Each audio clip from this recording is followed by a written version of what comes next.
forgetting what was in front of him. His hair led him to the early death. He was barely 20.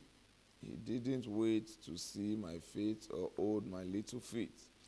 He died lashing out at the bottom of a barrel.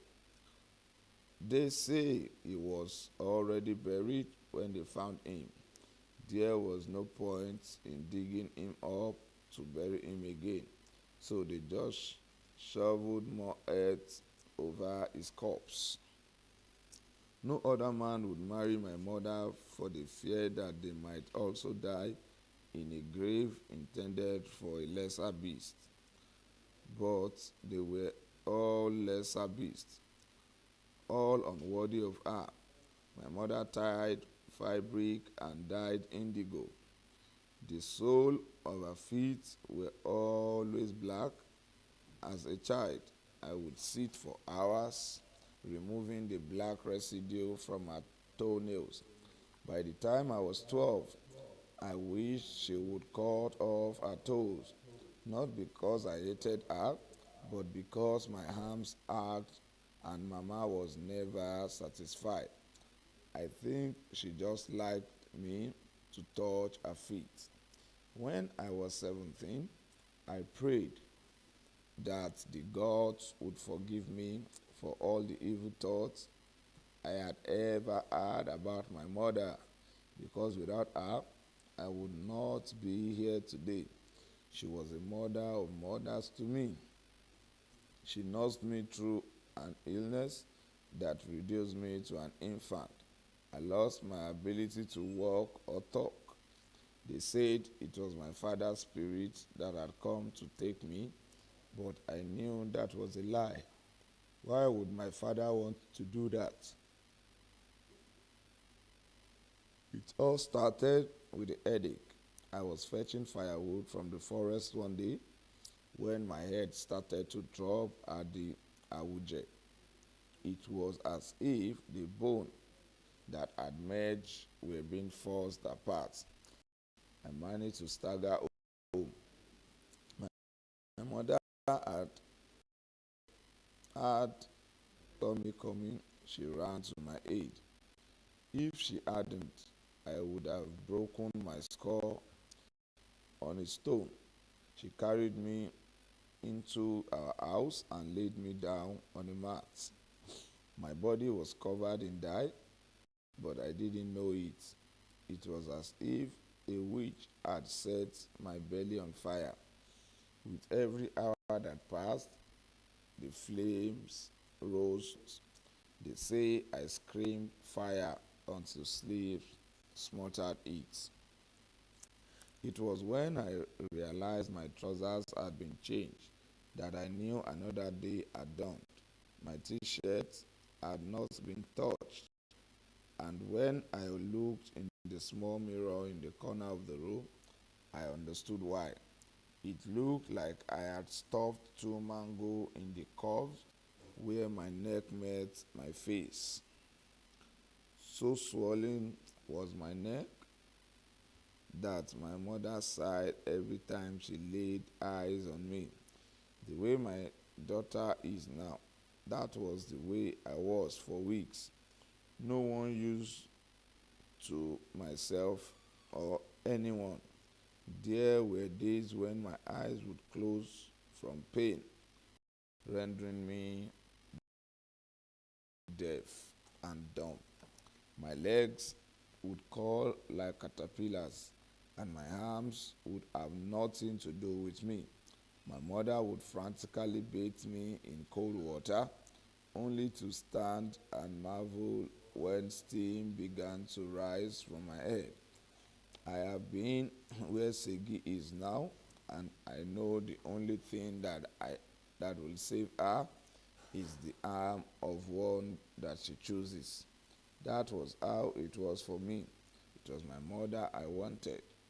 I hope you understand why I didn't discourage her from sleeping in Bolanle's room. True, no one can love a daughter like a mother, but illness is not only about motherly devotion, it's about the choice of she who heals. Anything different could hasten Segi's journey to the gods. I will not bury my own child. Help me say amen. Back to my own illness. Mama said there was a spirit that sneaked behind the door every time she entered the room. She said she could feel its presence, that the smell of her husband's sweat was unmistakable. So she called the medicine man to come and banish it. Do not let him take my son from me, she pleaded. Make him return to his resting place. She knew the danger of calling a spirit by name. The old medicine man whispered to the cowries and threw them into the center of the cloth they came wrapped in. This spirit has come for revenge. But what have I done to anger it? It is not you, it is the boy. What has the boy done? He walks on his grave like the chief who stride the palace and neglects to pay his respect to the king. But the boy does not even know where he was buried. The men refuse to take even me there. It is not your place or mine to question the spirit. Tell your son to abandon the forest, or he will leave the land of the living. And as soon as he is of age, send him away from here to protect his own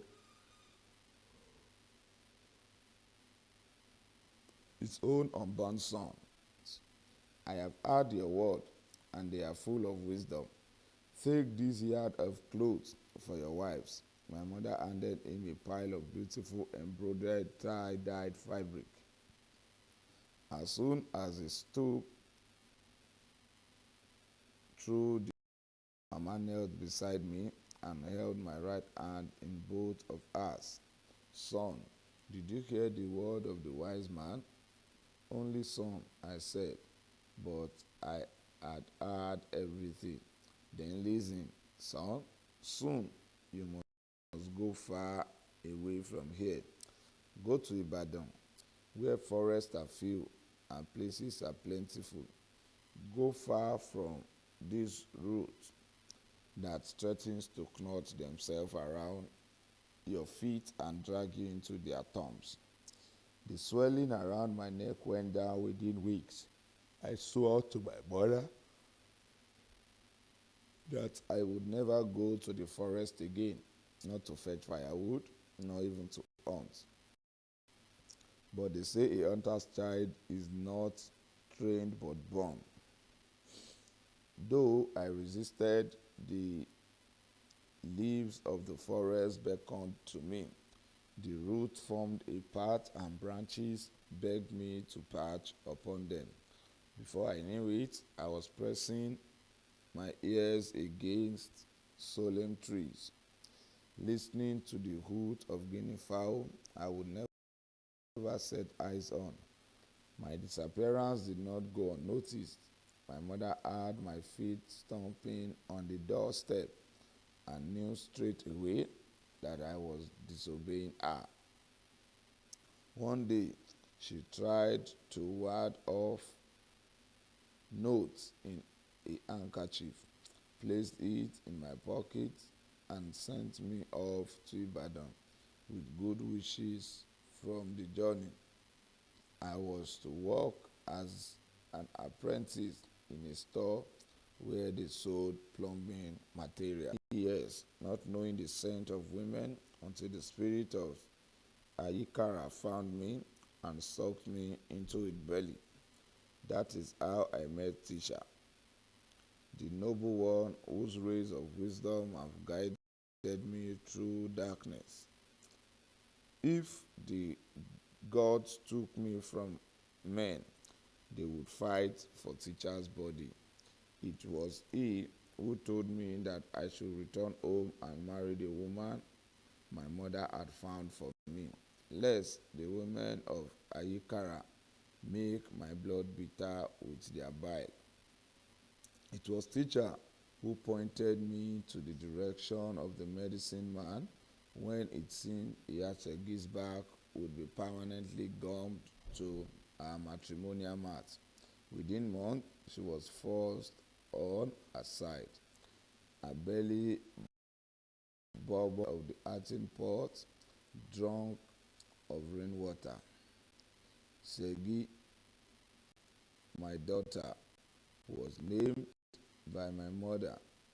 My mother looked into her face and died a contented death. Lust points its finger at every man, and soon after I married, the women of Aikara began to look like princesses and goddesses. I was happy to have these women on the side, but teacher said, 2 women at home are better than 10 in a bush. The women of Aikara are Jezebels. A man whose house is full of beds will never want the meat. And this from a man whose penis, they say, has never known the moistness of a woman. You see, the gods are always merciful. What they took away from the bottom, they added to the top. The man is full of wisdom. I took a second wife, a peace offering from a desperate farmer. I took the third because she offered herself with humility. What kind of human being rejects the fullness of a woman? Would the gods themselves not have been angered if I had forgone the opportunity to show mercy to another human being? But I choose Bolanle. I cannot lie. I set my mind on her the way a tasty child sets his eyes on a cup filling from his pot. Teacher said I was right to possess her. He brought me 2 shots of whiskey and patted me on the shoulder. Not a flick of jealousy, but a speck of envy. I tell you, the man is to be admired.